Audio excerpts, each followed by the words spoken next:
거룩하시고 자비로우신 우리 아버지 하나님, 참으로 감사드립니다.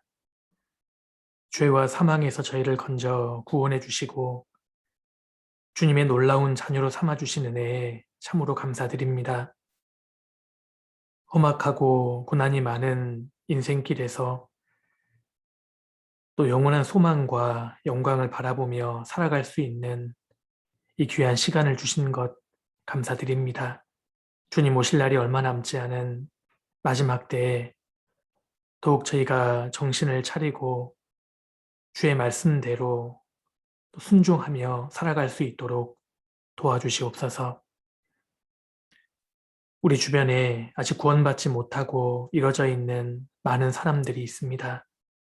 주님께서 저희에게 담대함과 또 지혜와 사랑을 주셔서 그들을 주님 품으로 인도할 수 있도록 도와주시고 저희가 하나님 말씀을 옳게 분별하고 또 부끄러울 것이 없는 일꾼으로 인정되어서 우리 자신을 주님께 드리는 자가 될 수 있도록 인도해 주옵소서.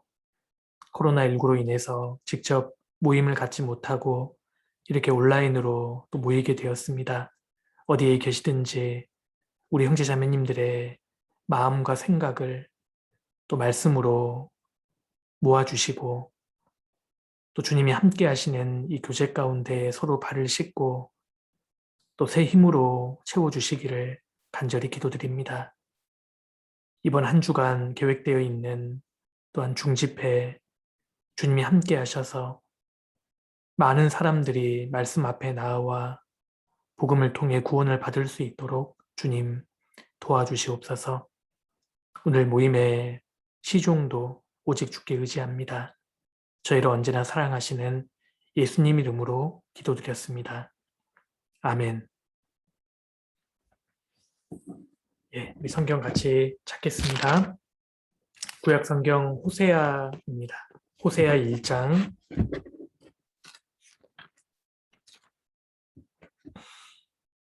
구약 성경 호세아 1장입니다. 제가 가진 성경책으로는 1256페이지입니다.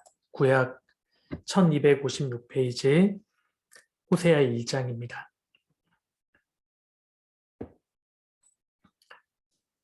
호세아 1장 1절부터 제가 몇 구절을 읽겠습니다.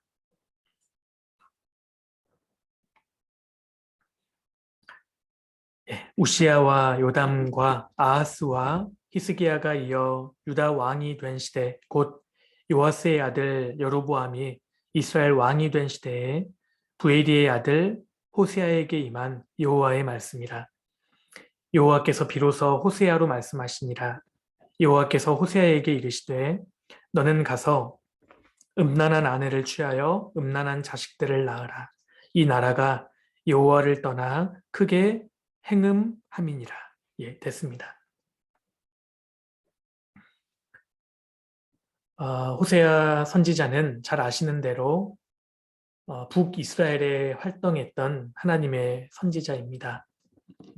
우리가 성경 말씀을 또 읽다 보면 참 공감이 쉽게 되는 그런 말씀이 있는 반면에 또 어떤 때에는 우리 인간의 머리로는 도저히 이해되지 않는 우리 상식으로는 받아들이기 어려운 그런 난감한 말씀을 우리가 마주할 때가 있습니다. 그 대표적인 말씀 중에 하나가 오늘 이 본문입니다. 인간의 상식으로는 수용하기가 어려운 말씀이 이 호세아 1장입니다.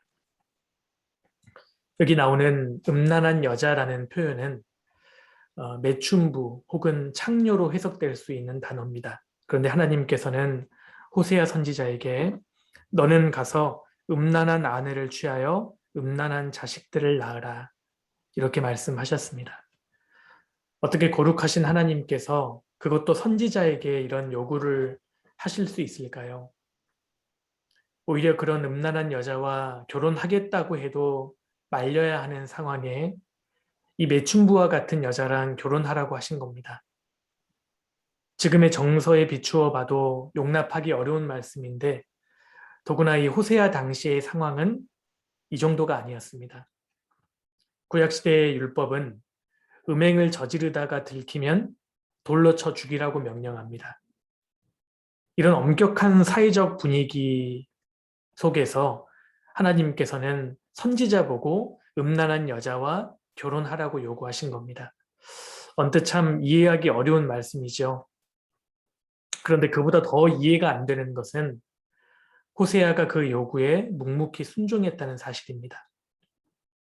이 호세아 선지자는 음란한 여자 고멜과 결혼을 해서 자녀 3명을 낳았습니다. 아들 2명과 딸 1명을 낳았는데 하나님께서 다음과 같이 자녀들의 이름을 지어주십니다. 3절 보시겠습니다. 3절. 이에 저가 가서 디블라임의 딸 고멜을 취하였더니 저가 잉태하여 아들을 낳음에 여호와께서 호세아에게 이르시되 그 이름을 이스리엘이라 하라. 조금 후에 내가 이스라엘의 피를 에후의 집에 갚으며 이스라엘 족속의 나라를 폐할 것임이니라. 하나님께서는 첫째 아들의 이름을 이스르엘이라 지으라고 말씀하십니다. 이스르엘은 지명입니다. 사마리아에 있는 그 지역을 가리키는 지명인데 하나님께서는 그 지명을 아들의 이름으로 지으라고 말씀하신 겁니다.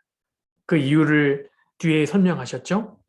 조금 후에 내가 이스라엘의 피를 에후의 집에 갚으며 이스라엘 족속의 나라를 폐할 것입니다. 하나님께서는 이 이스라엘이라는 지명과 에후라는 인물을 연결시키셨습니다. 에후 아시죠?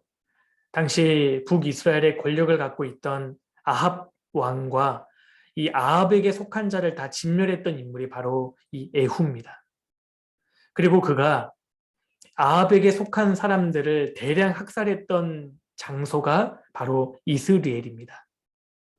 그러니까 하나님께서 아들의 이름을 이스라엘이라고 지으라고 하신 것은 오늘날로 치면 아들의 이름을 예를 들면 아우슈비츠로 지으라 이런 것과 일반입니다. 마찬가지입니다.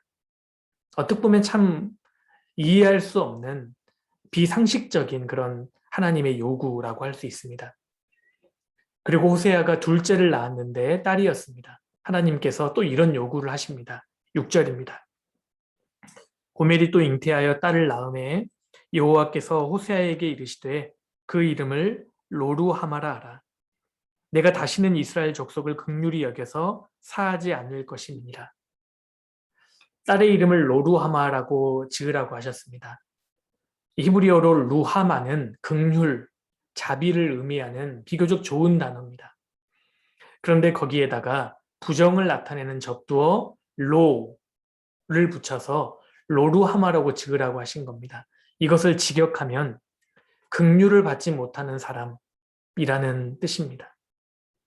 아니 누가 딸의 이름을 이렇게 짓고 싶겠어요? 우리 형제 자매님들께서 딸 이름을 짓는데 딸을 낳았는데 이름을 예를 들면 뭐 김자비 좀 이렇게 어감은 이상하지만 내용은 괜찮잖아요. 자비. 그런데 어떤 사람이 딸 이름을 뭐 김무자비 누가 이렇게 짓고 싶겠습니까? 근데 하나님께서 그렇게 지으라는 것입니다.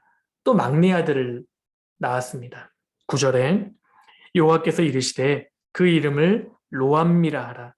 너희는 내 백성이 아니요 나는 너희 하나님이 되지 아니할 것임이니라. 히브리어로 암미는 백성을 의미합니다. 이 단어에다가 역시 부정을 나타내는 접도 로를 넣어서 로암미는 백성이 아니다는 의미입니다. 너는 내 백성이 아니다. 하나님께서는 호세아의 자녀 이 3명의 이름을 아주 부정적으로 지으라고 요구하셨습니다. 이처럼 하나님께서는 호세아에게 이상한 요구를 하셨습니다. 왜 그러셨을까요? 우리가 이 말씀을 읽다가 어려워하고 또 당황하는 이유는 이것이 우리가 알고 있는 하나님의 모습이 아니기 때문입니다. 우리가 알고 있는 하나님의 일반적인 모습이 아니에요. 그래서 실제로 이 구절에 대한 해석이 아주 다양합니다. 어떤 성경학자들은요, 이 내용을 상징이라고 주장합니다. 음녀와 결혼한 호세아 이야기는 실제가 아니라 환상이라는 겁니다. 그런데 호세아서를 읽어보면 이것이 환상이 아니라 실제적인 호세아의 결혼 생활이라는 것을 우리가 금방 알 수 있습니다. 그리고 만약에 환상이었다면 하나님께서는 분명히 환상이라고 설명하십니다. 그런가 하면 또 어떤 학자들은 이 고멜이 영적으로 음녀라고 주장합니다. 고멜이 진짜 매춘부가 아니라 우상 숭배자인데 그것을 음녀로 표현했다는 것입니다. 그런데 이 주장도 호세아서를 읽다 보면 설득력이 없어요. 왜냐하면 호세아 3장을 보면 고멜이 실제로 가출해서 외간 남자와 음란한 짓을 하는 내용이 나오기 때문입니다. 그리고 또 어떤 학자들은 세 번째로 이 고멜이 결혼 후에 음녀가 되었다는 주장도 있습니다. 그러니까 신혼 초에는 그렇게 음란한 여자가 아니었는데 세월이 흘러가면서 음란해졌다는 것입니다. 언뜻 그럴듯하지만 이것 역시 성경적인 근거가 없습니다. 하나님께서는 호세아서 1장에 분명히 장차 음란한 아내를 취하라고 하신 것이 아니고 현재 음란한 아내를 취하라고 하셨기 때문입니다. 이처럼 오늘날 이 성경학자들은 어떻게 해서든지 사람들, 우리를 이해시키려고 애를 쓰지만 하나도 와닿지가 않습니다. 우리는 이 하나님의 말씀을 이해되지 않을 때 인위적으로 설명하려고 하지 말고 성경에 있는 내용을 그대로 받아들여야 합니다.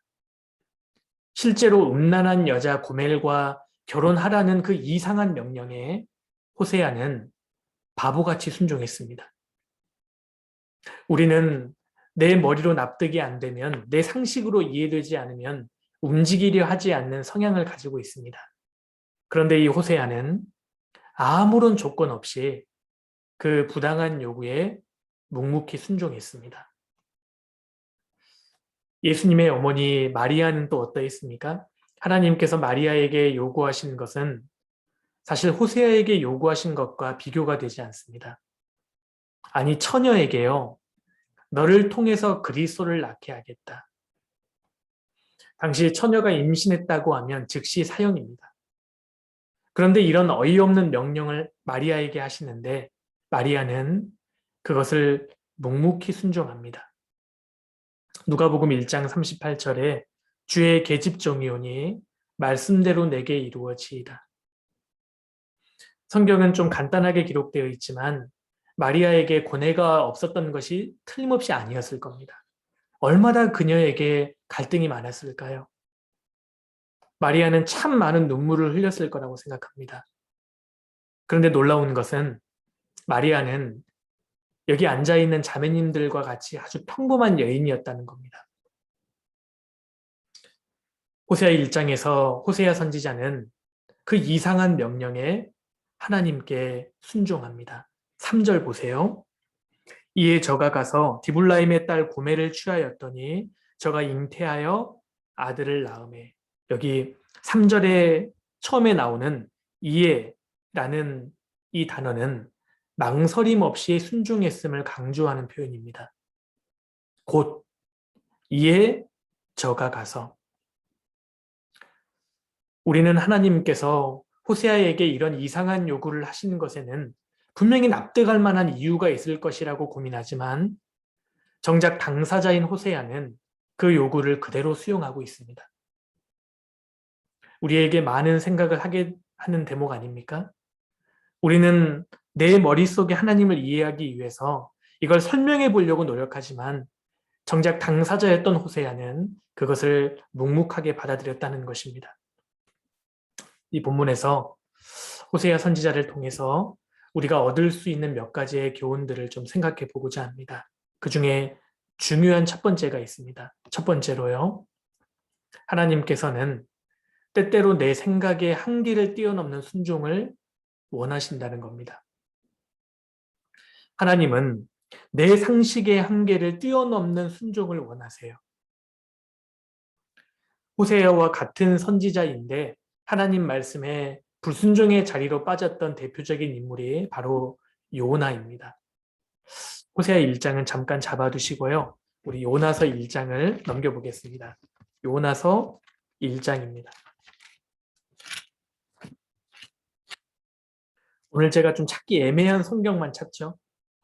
예, 잘 찾아보십시오. 요나서 1장입니다. 요나서 1장 2절입니다. 1절부터 제가 읽겠습니다. 여호와의 말씀이 아미떼의 아들 요나에게 임하니라. 이르시되 너는 일어나 저 큰 성읍 니느웨로 가서 그것을 쳐서 외치라. 그 악독이 내 앞에 상달하였음이니라 하시니라. 하나님께서 요나 선지자에게 니느웨로 가서 하나님 말씀을 외치라고 명령하셨습니다. 그런데 그 요나 입장에서 이 명령은 결코 쉬운 것이 아니었습니다. 이해되는 명령도 아니었습니다. 그 당시 아시리아 사람들은 굉장히 포악하고 잔인한 백성들이었습니다. 사람을 죽일 때 일반적으로 죽이지 않고 아주 잔인하게 죽였고, 실제로 이 아시리아 사람들로 인해서 동족 이스라엘 백성이 너무나 많은 피해와 죽임을 당했습니다. 요나가 그것을 잘 알고 있었습니다. 그런데 하나님께서는 그 포악한 백성들을 그냥 심판하셔도 될 법한데 먼저 하나님 말씀을 전하라고 하신 겁니다.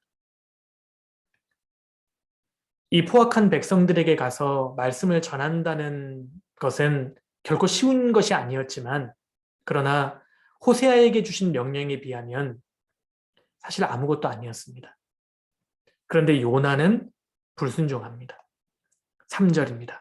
그러나 요나가 여호와의 낯을 피하려고 일어나 다시스로 도망하려 하여 욥바로 내려갔더니 마침 다시스로 가는 배를 만난지라. 여호와의 낯을 피하여 함께 다시스로 가려고 성과를 주고 배에 올랐더라. 이 3절 짧은 구절에만 여호와의 낯을 피하려고, 여호와의 낯을 피하여 하나님의 얼굴을 피했다는 그 표현이 2번이나 반복됩니다. 아니, 하나님의 선지자가 왜 하나님의 낯을 피하여 이렇게 불순종했을까요? 자기 생각이 많았기 때문입니다. 요나서를 보면 요나는 하나님의 명령에 사사건건 토를 답니다. 하나님, 저 싫은데요? 하나님, 제가 왜 그렇게 해야 되죠? 하나님, 저는 이해가 안 돼요. 자기 생각과 하나님의 생각과 일치할 때에는 순종하기가 쉽습니다. 그런데 내 생각과 하나님의 생각이 불일치할 때에는 순종이 어려운 겁니다. 그런데 한번 생각해 보세요. 내 생각과 맞는 것만 순종한다면 그것이 어떻게 순종입니까? 성경에서 순종은 내가 하나님의 뜻이 이해돼서 하는 것이 절대 아닙니다. 성경에서 말하는 진정한 순종은 이해되지 않아도 하나님이 말씀하셨기 때문에 하는 것입니다. 그게 순종입니다. 그리고 그렇게 먼저 순종했을 때 우리는 나중에 비로소 하나님의 뜻을 이해하게 되고 그런 자에게 주시는 특별한 은혜가 있습니다. 반대입니다. 우리 문선부 형제 자매님들은 요나와 같은 종입니까? 아니면 호세아와 같은 종입니까?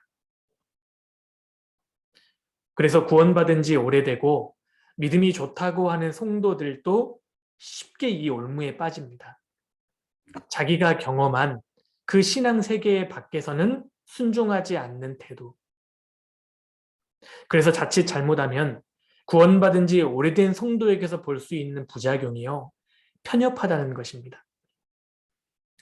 구원받은 지 얼마 안 된 성도는 교회에서 혹은 말씀 속에서 뭔가를 명령하면 그걸 그냥 그대로 순종하는 경향이 있습니다. 봉사한 지 얼마 안 된 형제자매님들도 그러합니다. 그런데 비교적 구원받은 지 오래되고 봉사도 오랫동안 하고 그런 분들이 범할 수 있는 올무가 자기 생각에 맞는 것, 자기 신앙세계 안에서만 순종하는 태도입니다. 그래서 세상에서 가장 무서운 사람이 누군지 아세요? 책을 딱 한 권만 읽은 사람입니다. 모든 세상의 이치를 자기가 읽은 책 한 권으로 다 해석을 해버리니까요. 이런 사람은 책을 10,000권 읽은 사람이 감당하지 못해요. 편협해요. 고집불통이라는 뜻입니다. 혹시 우리가 내 생각의 한계에 좁아진 세계에서 살고 있는 것은 아닙니까? 특별히 구원을 받은 지 오래된 성도들, 봉사한 지 오래된 형제자매님들이 주의해야 될 점이라고 생각합니다. 내 생각의 한계에 갇혀 있는 세계에서 신앙생활하는 모습. 그래서 하나님께서 이렇게 말씀하셨습니다. 내 생각은 너희 생각과 다르며 내 길은 너희 길과 달라서 하늘이 땅보다 높음같이 내 길은 너희 길보다 높으며 내 생각은 너희 생각보다 높으니라. 하나님을 내 머릿속에 집어넣으려고 팔 자르고 다리 자르고 머리 자르고 몸통 자르고 하나님을 내 상식의 수준으로 집어넣으려고 하면 왜 하나님 있습니까? 왜 우리가 그런 하나님을 믿어야 하죠? 하나님은 내 머릿속에 들어오실 만큼 간단하고 작은 분이 아닙니다. 내 머리에 이해되는 것만 요구하시는 분이 아니고 그것을 뛰어넘는 분이 우리 하나님이십니다.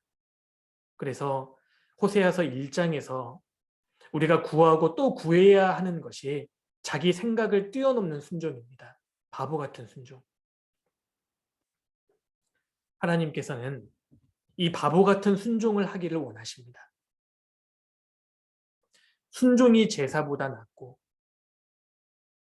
하나님께서 왜 우리에게 바보 같은 순종을 원하실까요? 사실 여기에는 놀라운 것이 담겨 있기 때문입니다. 한번 잘 생각해 보세요. 호세아 선지자가 했던 이 바보 같은 순종에는 무엇이 담겨 있을까요? 첫 번째, 바보같이 순종하는 것에는 믿음이 들어 있어요. 사람이 어떤 것에 바보같이 순종하는 이유는 대상에 대한 확고한 믿음 때문입니다. 그래서 믿음과 순종은 연결되어 있습니다. 믿음이 없는 사람은 절대 순종하지 못합니다. 이 호세아 선지자는 하나님께 철저히 기대는 사람이었기 때문에 잘은 몰랐지만 하나님께서 이런 요구를 내게 하신다면 그만한 이유가 있을 것이라고 믿었습니다. 그래서 바보 같은 순종을 할 수 있었던 겁니다. 사실 봄에 씨를 뿌리라는 것도 이상한 요구 아닙니까? 그런데 농부들이 봄에 씨를 뿌리는 이유는 가을에 거둘 것을 믿기 때문입니다.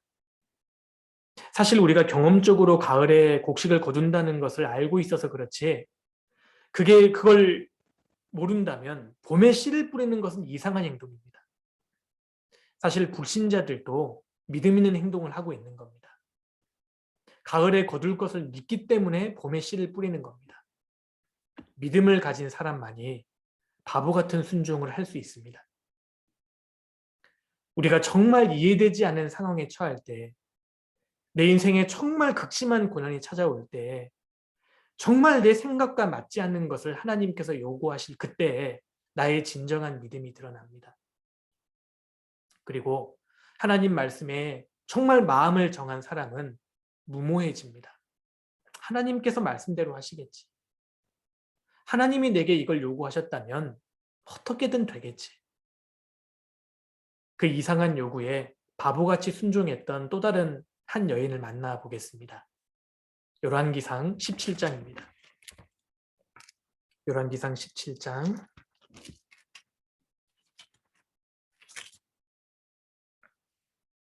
열왕기상 17장 10절입니다.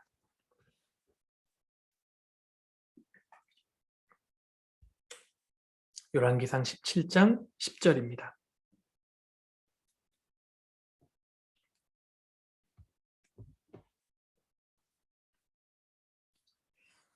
(10절) 제가 읽겠습니다. 저가 일어나, 이 말씀에서 저는 엘리야 선지자입니다. 엘리야 선지자가 일어나서 사르밧으로 가서 성문에 이를 때에 한 과부가 그곳에서 나뭇가지를 줍는지라. 이에 불러 가로되 청컨대 그릇에 물을 조금 가져다가 나로 마시게 하라. 저가 가지러 갈 때에 엘리야가 저를 불러 가로되 청컨대 내 손에 떡 한 조각을 내게로 가져오라. 저가 가로되 당신의 하나님 여호와의 사심을 가리켜 맹세하노니 나는 떡이 없고 다만 통에 가루 한 움큼과 병에 기름 조금뿐이라. 내가 나뭇가지 두엇을 주어다가 나와 내 아들을 위하여 음식을 만들어 먹고 그 후에는 죽으리라. 이 내용 잘 아시죠? 엘리야 시대에 3년 6개월 동안 큰 흉년이 들었습니다. 그래서 먹는 문제가 아주 심각해졌습니다. 이스라엘 땅에 기근이 너무 심해서 먹을 것이 없었습니다. 그래서 엘리야 선지자도 굶주렸습니다. 그런 엘리야를 하나님께서는 그릿 시내가에서 사르밧까지 보내십니다. 그릿 시내가에서 사르밧까지는 약 160km 떨어져 있는 곳입니다. 근데 한 과부를 성문 앞에서 만나게 되는데 사르밧 과부입니다. 참 유명한 여인이죠. 이 사르밧 과부가 최악의 상황에 처할 때 엘리야 선지자가 등장합니다. 나뭇가지를 주우러 가는 그녀에게 엘리야 선지자가 요청을 합니다. 내게 물 좀 가져와라. 물을 떠 가고 있으니까요. 엘리야 선지자가 그 손에 있는 떡 한 조각을 본 것 같아요. 그 여인에게 그 떡을 내게 달라 요구합니다. 최악의 상황에 등장해서 엘리야 선지자가 이상한 요구를 하고 있는 겁니다.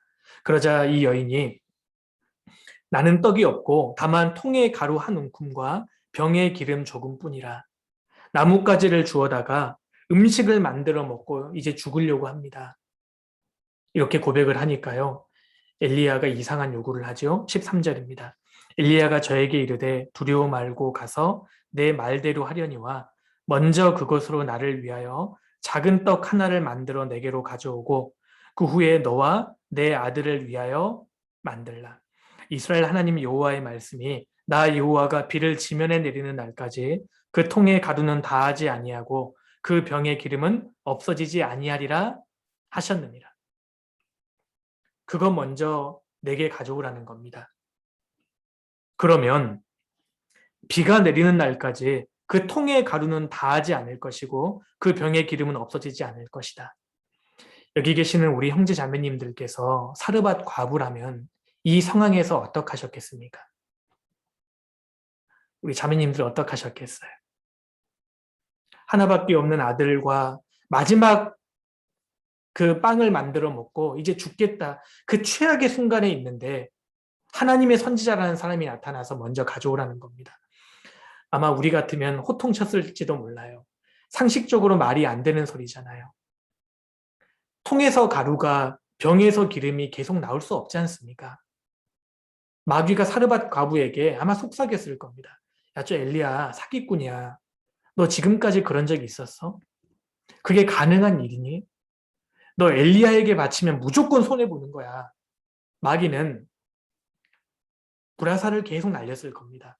그런데 사르밧 과부는 하나님 말씀에 기대는 길을 택합니다. 이 말씀에서 우리는 믿음이 무엇인지를 분명히 볼 수 있습니다. 사르밧 과부가 정말 비참한 고난 가운데 있었습니다. 사방이 완전히 막혀 있었어요. 그 상황에서 하나님 말씀이 내려온 겁니다. 먼저 바치면 가루와 기름은 다하지 않을 것이다. 자신의 상황과 말씀 사이에서 이 사르밧 과부는 하나님의 약속의 말씀에 운명을 걸었습니다. 왜요? 믿음 때문입니다. 하나님 저 죽이시려면 죽이십시오. 저는 말씀대로 하겠습니다. 그래서 믿음 없는 사람들이 보기에 이 사르밧 과부는 바보같이 순종했던 겁니다. 믿음 때문입니다. 바보같이 순종하는 것에는 대상에 대한 철저한 믿음이 들어있습니다. 누가복음 5장에서 베드로는 밤새도록 수고했지만 물고기를 한 마리도 건질 수 없었지 않습니까? 그때 예수님께서 이상한 요구를 하십니다. 깊은 데로 가서 그물을 내려 고기를 잡으라. 상식적으로 이해가 안 되는 말이었습니다. 베드로의 경험으로 비추어 봤을 때에도 이상한 요구였습니다. 그런데 유명한 말씀 알고 계시죠? 우리가 밤이 맞도록 수고를 하였으되 얻은 것이 없지만은 말씀에 의지하여 내가 그물을 내리리이다. 바보같이 순종할 수 있었던 것은 말씀에 의지하여 믿음 때문이었습니다. 도대체 우리 형제자매님들은 어떤 하나님을 믿고 계시죠? 도대체 내가 믿는 하나님은 어떤 분이신가요? 죽은 자를 살리시며 없는 것을 있는 것 같이 부르시는 분이 우리 하나님이십니다. 우리 하나님은 약속의 말씀을 반드시 지키시는 분이고 내 인생이 절대 망하기를 원치 않으시는 분입니다. 이것을 참으로 내가 믿는다면 내 인생의 최악의 순간에 순종으로 그 믿음을 입증해 보여야 합니다. 호세아 선지자가 바보같이 순종할 수 있었던 이유는 하나님께 대한 철저한 믿음이 들어있었기 때문입니다. 그리고 두 번째로요. 또 바보같이 순종하는 것에는 이게 들어있어요. 하나님을 향한 사랑입니다. 하나님께서 우리에게 그 순종을 보기를 원하시는 이유가 바로 여기에 있습니다. 호세아가 이해되지 않는 그 요구를 순종할 수 있었던 근본적인 이유는 하나님의 마음을 알았기 때문입니다. 호세아 3장 1절을 보면 하나님께서 다른 남자를 사랑해서 집을 나가버린 그 아내를 다시 사랑하고 되찾아오라, 그 말씀을 하시면서요, 우격다짐으로 명령하시는 것이 절대 아닙니다. 하나님의 마음을 한번 봐보세요. 호세아 3장 다시 돌아가겠습니다. 호세아서 3장입니다. 3장 1절. 여호와께서 내게 이르시되 이스라엘 자손이 다른 신을 섬기고 건포도 떡을 즐길지라도 여호와가 저희를 사랑하나니 너는 또 가서 타인에게 연애를 받아 음부된 그 여인을 사랑하라 하시기로. 하나님께서 호세아 선지자를 설득하고 계시는 겁니다.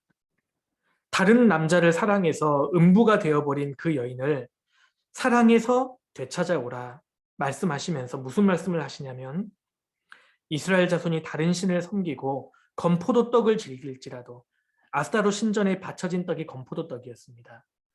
그러니까 이스라엘 백성들이 그렇게 하나님을 버리고 우상을 사랑해도 여호와가 저희를 사랑하나니, 호세아를 설득하시는 과정에서 해주시는 말씀이 무엇입니까? 그 타락한 시대에 사람을 향한 하나님 아버지의 심정으로 지금 호소하고 계시는 겁니다. 다른 남자를 사랑해서 집을 나간 그 아내를 다시 받아들이고 사랑해라. 그 마음이 너 어떤 마음인지 알겠지? 바로 내 마음이야. 하나님이 그렇게 호세아 선지자를 설득하고 계시는 겁니다. 그것이 얼마나 어려운 일이냐, 얼마나 힘든 일이냐보다 중요한 것이 심정이 동하는 겁니다. 심정이 동하지 않습니까? 그럼 대상을 위해 목숨도 내놓을 수 있는 게 인간이에요. 그래서 이 호세아가 이해할 수 없는 하나님의 말씀에 순종하고 있는 겁니다. 이것이 이성적이냐, 이걸 뛰어넘었던 이유는 호세아가 하나님을 그만큼 사랑했기 때문입니다. 호세아는 하나님 마음을 알았어요. 부자라고 해서 헌금을 많이 하는 것이 절대 아닙니다. 우리 주변에서도 우연찮게 알게 되는 몇 가지의 사실은 부자라고 해서 헌금 많이 하는 게 절대 아닙니다.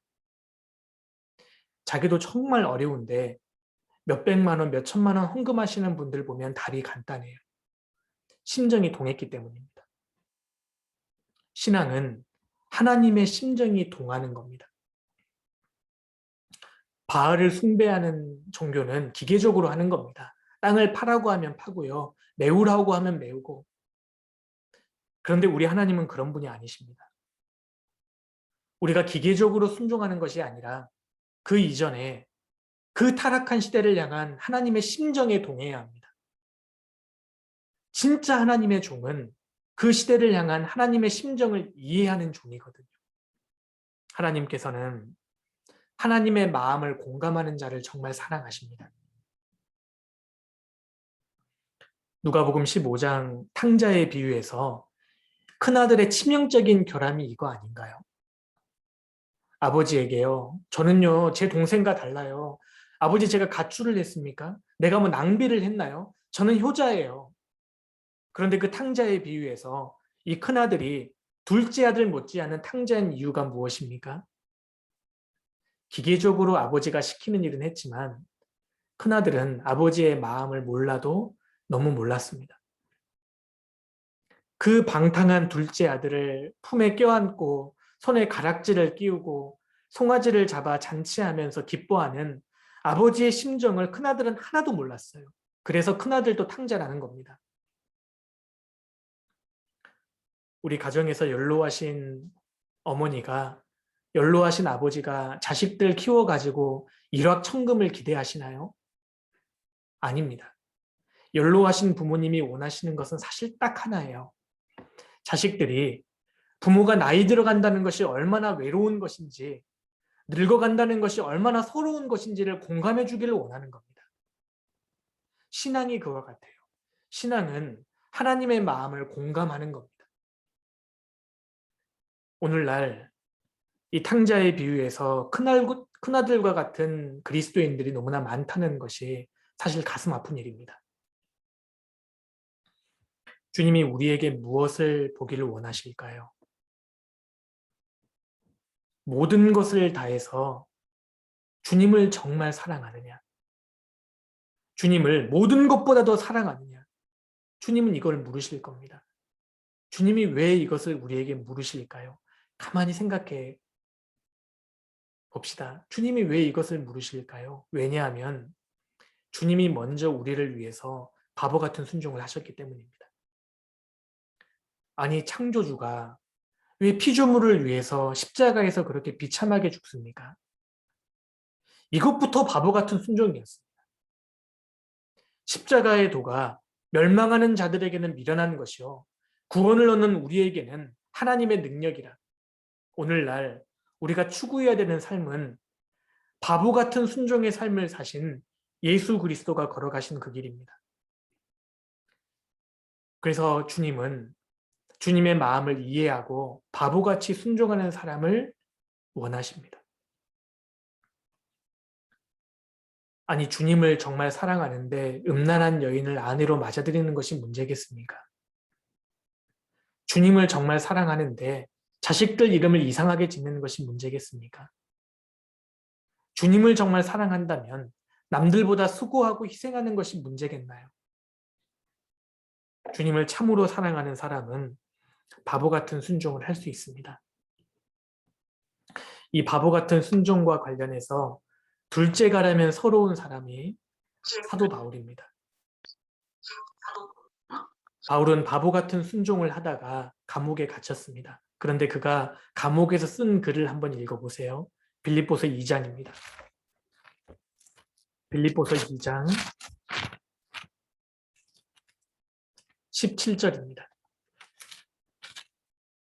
빌립보서 2장 17절입니다.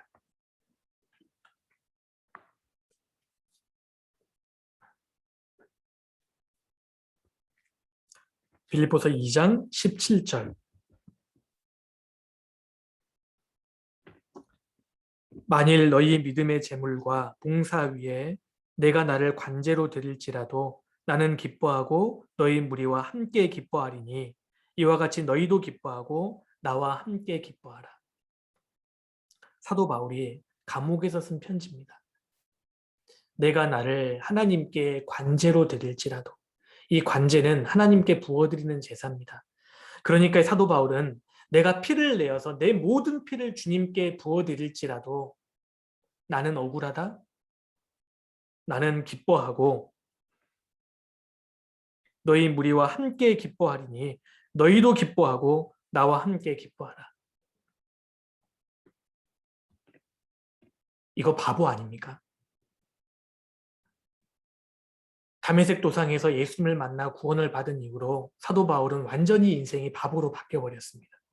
그 논리적이고 그 강단이 있고 그 논리적이었던 이성적이었던 사도 바울이 구원을 받고요, 자기 인생이 이렇게 망했음에도 불구하고 나는 기뻐한다, 너희도 기뻐하고 나와 함께 기뻐하라.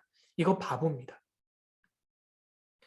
자기를 그렇게 때려서 맞고 얻어 터졌는데도 계속 웃고 있어요. 그 사람 바보잖아요. 근데 바울이 이와 같다는 겁니다. 바울이 왜 그렇게 했을까요? 이유가 있어요. 그리스도의 사랑이 우리를 강권하시는도다. 주님의 사랑이 그를 강권하셨기 때문에 그는 바보같이 전 세계를 바쳐서 순종했던 겁니다. 우리 시대의 많은 성도들이 정말 순종하지 못하는 이유는 사실 간단합니다. 여러 가지 이유를 들고 여러 가지 핑계를 대지만 사실 진정으로 순종하지 못하는 이유는 간단해요. 믿음이 없으니까요. 그리고 사랑이 없으니까요. 믿음이 없으니까, 주님을 사랑하지 않으니까 바보 같은 순종이 나오지 않는 겁니다. 호세아 1장이 우리에게 주는 중요한 교훈이라고 생각합니다. 그렇다면 바보같이 순종했던 호세아가 불행해졌나요? 이거 한번 생각해 보면 좋겠습니다.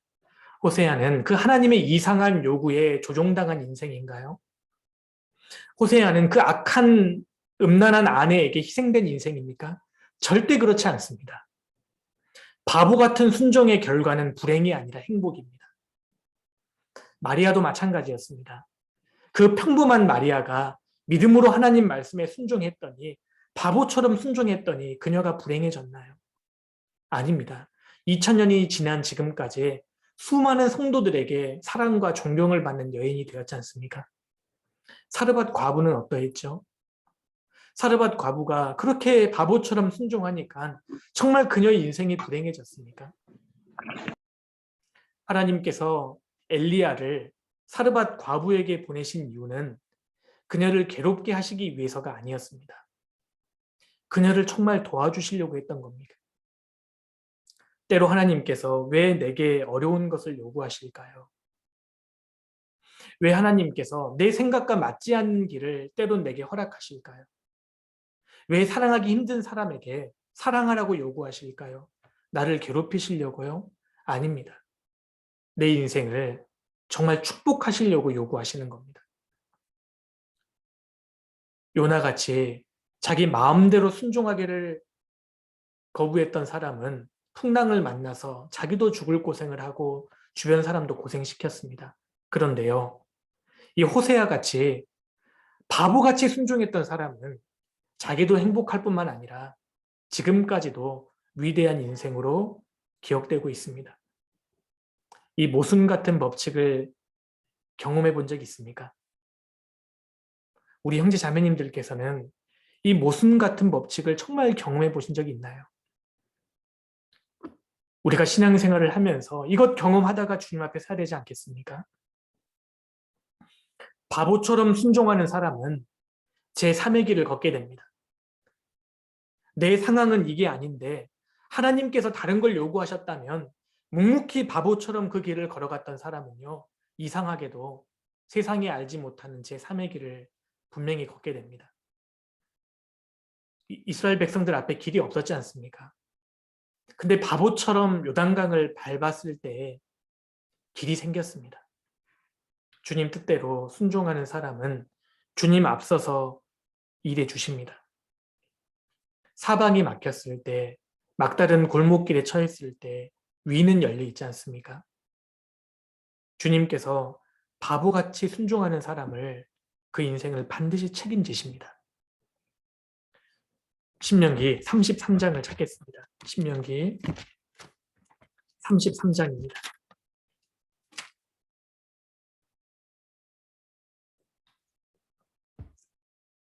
신명기 33장 26절입니다. 33장 26절 33장 26절, 27절 이 말씀은 우리가 정말 마음에 새겨야 할 구절 중에 하나입니다.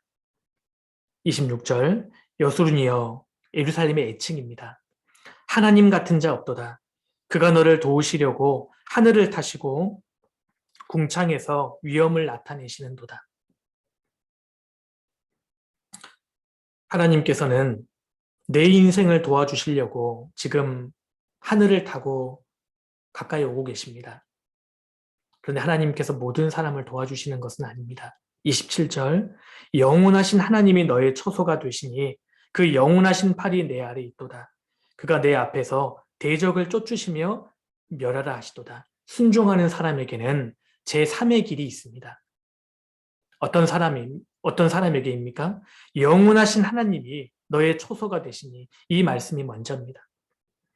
영원하신 하나님을 나의 처소로 삼는 사람, 나의 집으로 삼는 사람, 하나님 말씀에 묵묵히 순종하는 사람, 바보같이 순종하는 사람, 그 사람에게는 그 영원하신 팔이 내 아래에 있도다.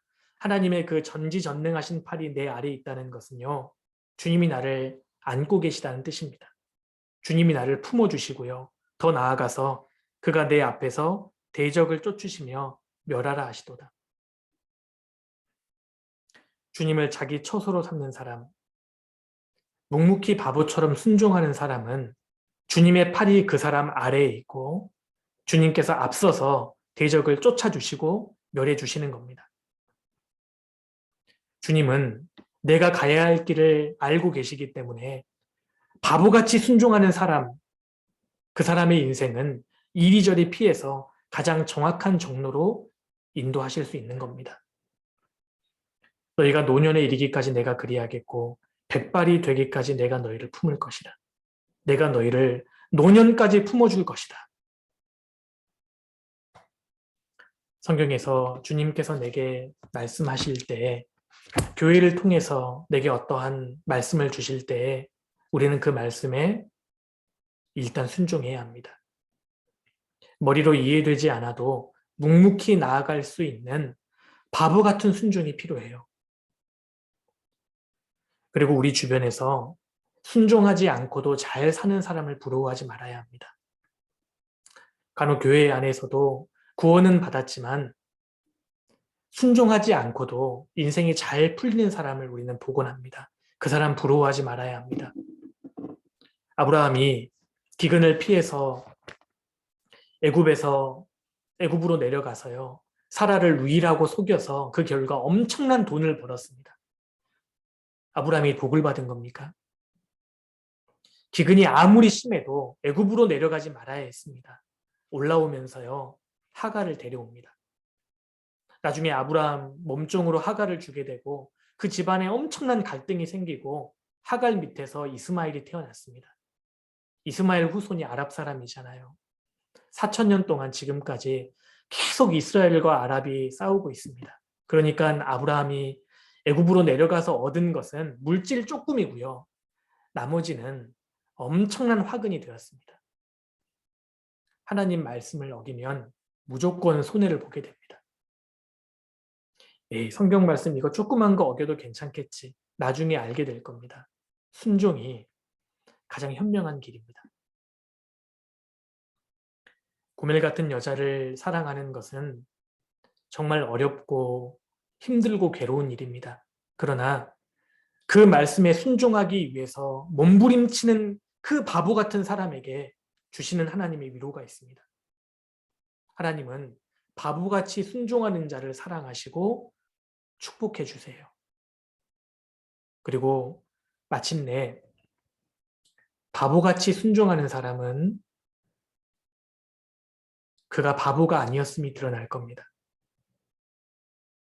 오히려 그 사람이 가장 현명한 사람이었다는 것을 세상이 알게 될 겁니다. 그래서 호세아 이 말씀을 통해서 호세아의 삶을 통해서 우리가 마지막 때에 본받아야 할 것은 하나님 말씀에 묵묵히 바보처럼 순종하는 삶입니다. 그 사람이 하나님의 사랑을 받게 되고 하나님의 놀라운 축복을 받게 될 겁니다. 네, 말씀 여기까지 드리겠습니다.